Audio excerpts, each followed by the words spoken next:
Here come the pain!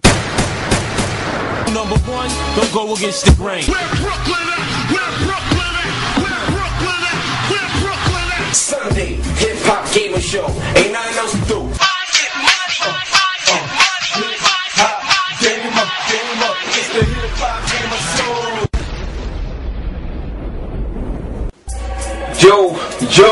Yo, it's the hip-hop gamer show. What it is, how you guys doing today, man? You already know, it's Sunday. One love and God bless to everybody out there supporting hiphopgamershow.com. Join the site, join the forums. Let's get it in. Add your music, your photos, your articles. I'm here to support y'all just like y'all supporting me, alright? So, thank you guys so much. Before we get into the show, I just want to have a quick little moment of silence for the people in Haiti, because we all know that's a crazy situation, so...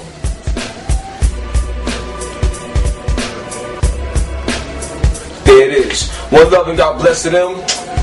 You know how it is, man. Now, let's get it in. First thing I want to speak about is this, right? Splinter Cell. A great game, great looking game, and even though it was delayed, so what? It's going to be hot when it comes out in April. But there's something that I just found out. And this right here is very, very interesting, alright? You want to know what makes this so very interesting? Because a lot of people want Splinter Cell on PS3. Well, you know what? Boom, you got it. But the only thing is that it won't be Splinter Cell Conviction. Talking with a good amount of people, you know, good friends of mine, Splinter Cell is actually coming to PS3, but Conviction is not.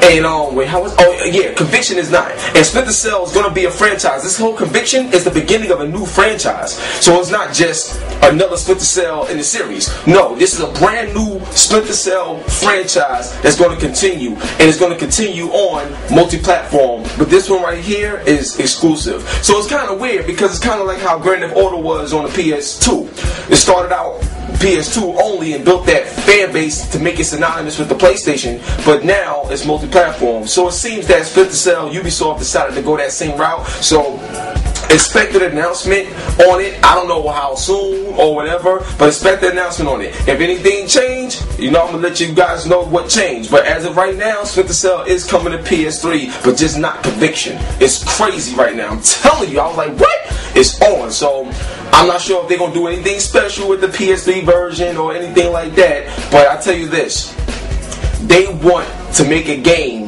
that's gonna be, you know, huge, epic, and use the PS3 power. You know what I'm saying? So they definitely gonna go in, and we don't expect any so-called bad port type of things. Ubisoft is a great company. Splinter Cell is a great franchise. They're gonna take care of us with that. All right. So that's the first thing I wanted to say. Now, on top of that, this is a rumor. This part right here is a rumor, but I can actually believe it. You know what I'm saying? Because I don't see why not. But Sony is actually supposed to be helping out with the PS3 version of the future Splinter Cell games that's supposed to be coming. So that's a good sign already, letting us know that we're going to get, you know, a great version for both consoles. So stay tuned for more info on that. And that type of info may not be really revealed or released till later on in the year, but keep in mind where it came from first. Hip Hop Gamer all day, alright? That's one. Now we're going to move into Microsoft's Game Room. Now, Microsoft's Game Room looks crazy. And even though me and my boy John Shaw, shout out to John Shaw, we was arguing on the Warzone because he said home is garbage when it really isn't. Game Room is nice. For what it is, Game Room is hot. It is nice. It looks good and everything. Me personally, I'm not sure how often I would use that because, you know, like, in terms of playing all those old arcade games, that's cool, but if they do decide to bring the Dreamcast games and real games that I played when I went to the arcade, you know, certain Street Fighter titles or whatever, then I can see myself really, you know, on it. And as you guys, I believe, will too. So, Game Room is amazing, but there's something that they're adding to Game Room that should blow up big time. I'm talking about if they decide to do this day one, because Game Room is going to expand. But if they decide to do this like day one, Game Room here, this is going to be amazing. Now, what they're supposed to have is, I believe it's a request a game feature where there's supposedly within your decked out game room area or just the game room in general, there's supposed to be a box. And what it is you go to the box and when you push X. No, when you push A, I believe. You push A. You walk up to the box, and when you walk up to the box, it allows you to type a message, and you type in the game that you will want. And it's so weird because, I mean, not weird, it's hot because it's supposed to have genre, title, this and that, and you put in what you want. And depending on how many votes or how many people decide to want this particular game, Microsoft will add it. That's what the service is there for. It's not like when you go to the forums and you be like, I wish they made this, I wish they made that, boom, boom, boom, and they decide whether or not they're going to do it. This is actually a service for the fans. So depending on what games you want and how big the demand is for it, they will put it on there for you. You know what I mean? As long as it's in coalition with what the game room is all about, depending on what type of game it is. But yeah, so let's say you did want, Killer Instinct, and they was able to put it on game room, legally or whatever, and a lot of people requested that, and that was a big hit. Yeah, you will get that. So I love that because it puts the power into the players, the power to the consumers to really get what we want. So whatever we want, depending on how many people gather around, we will get. So this Microsoft, just by them doing that, is genius because they put us in a position to really work together and actually get something from doing it. And it won't be an if, and, or buts, or maybe. It's supposed to be official. You request this, and a lot of people get together, boom, you got it. So hopefully that really does, happen and blow up. But at the moment right now, this is definitely a project supposedly in the making. So stay tuned to that. The next thing I want to say is this. We all know that the God of War 3 video footage, was supposed to come January 18th. And y'all know, man, I've been on that joint like crazy. You know what I'm saying? Shout out to my man Inga, and my man John Height. We've been holding it down. But what I was told is that they pulled the trailer. It's not going to be shown on January 18th. Possibly, most likely, it's going to be shown during the Super Bowl. Alright, February 7th, I believe, during the Super Bowl. So we have to wait a few, weeks after January 18th. But, I'm going to say this, right? I'm going to say this. I'm going to give you guys some video details.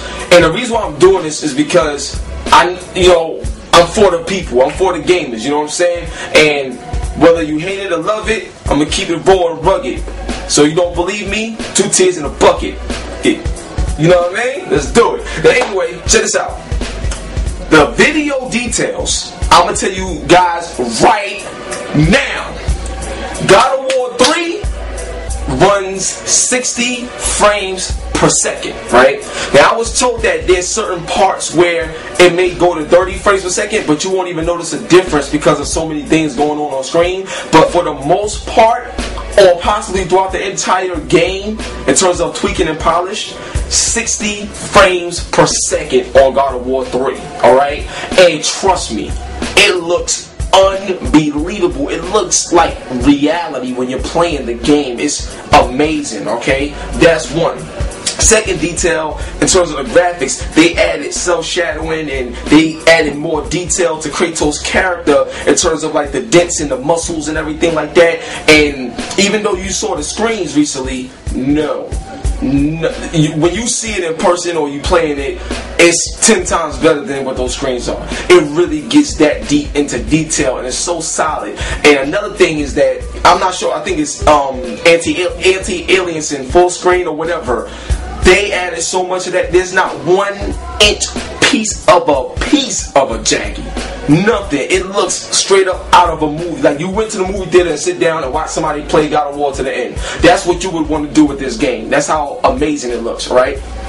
Another thing in terms of the video details, which was pretty cool, is you know how in the very first video that they showed back at those VGAs, how you was fighting on a Titan? Well, put it like this. You're going to be fighting on a Titan once again, but it looks so much more detailed, and you actually see the level start to bend. Oh my God, it is amazing. So you know what? I'm going to leave you guys with that, and just to tell you this. The QuickTime events in God of War 3 is unlike any QuickTime event you've ever experienced in the history of gaming. You want to know why? I'm going to give you an example. You ever watched the Matrix movie and how they do Matrix and bullet time and they slow up and they show these different camera angles and everything like that? Okay, imagine playing something like that, but you're doing it in quick time events where you have time to push the button and then have time to enjoy what you're looking at visually. Listen, you never seen, look at my eyes, never seen anything like this before in your life. And if you